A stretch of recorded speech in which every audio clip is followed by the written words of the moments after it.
有很多梦想。他是个报名家，在等待他的梦工厂。他不是英雄，他需要朋友捧场。他想要挖到宝藏，跟着世界一起共享。心里想着计划，他根本忘了读书。翻过围墙，知道以后不同的路。他先走得太慢，所以他用力的跑。他知道时间还没到，他已经准备好，那早就习惯挫折，得不到该获得。他相信担保的话，这些一切都是过程。身边太多贵人来去的过客，他害怕热情不再对大兵感到兴奋。他是最聪明的人，还是最笨？不可能的任务，不可能会胜任。他想要变成超人，照顾身边所有的人，可能他只是个人，但他不愿意承认。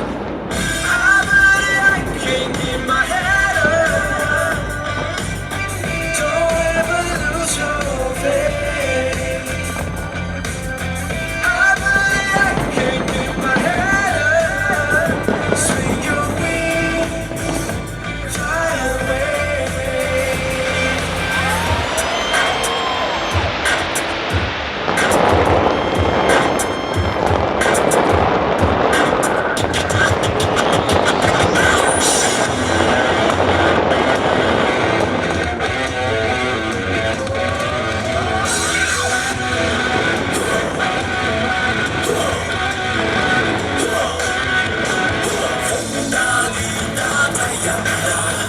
像它落下像流阳，没关系，不掉的日花快点。